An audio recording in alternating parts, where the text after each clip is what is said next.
We are here for the midget racing at Ventura, where last weekend we saw a total of 8 cars get upside down. That meant that there was a lot of work to be done during the course of the past week, getting ready for the return here. We decided to find out a little bit more about the week for 42-year-old Terry Farrar, one of last week's tumblers.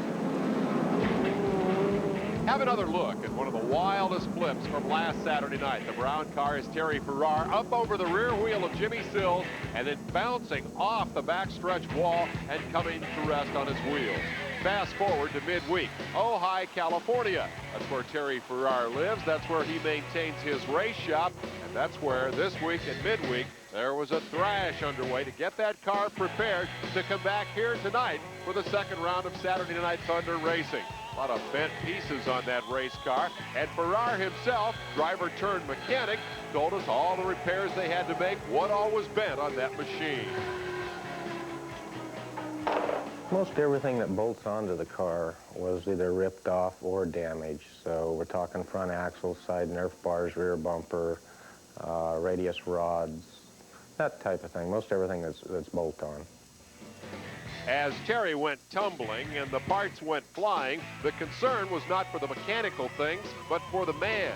Farrar confirms that he took a pretty hard hit. This week, those parts were laying about on the floor, just broken remnants of the ride that he took, a ride that ended with a happy ending. We hit hard enough that I was a little shaken out of the deal, and I lost track of probably about 30 minutes there. From the time I walked from the car to the infield and had an interview with Dave, I didn't even remember the interview, so I know that I must have hit fairly hard. Well, indeed, he hit hard last week. He spent about $3,000 fixing that car to come back here this week and crash it again. And thus we come to a question. Why do this? Why spend $30,000 or $40,000 in all your spare time building a car that you're going to race for $1,000 to win? And perhaps more importantly, the question, why take the chance of getting hurt? I think there are a couple of answers to that question, and the first one deals with fear. Fear is perhaps the most debilitating of all the human emotions. To live in fear is a terrible way to spend your life. The antidote to fear is courage, and if racing is nothing else, it is a test of courage. Every race driver must confront his fear. He must wrestle that devil to the ground, and that victory is perhaps the most important that he wins.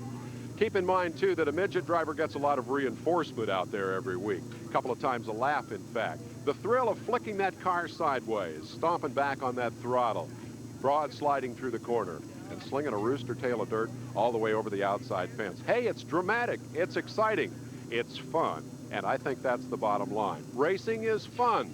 All of us accept the fact that our fun has a price. It costs something. Maybe it's the price of a couple of tickets to the ball game. Maybe it's tennis elbow.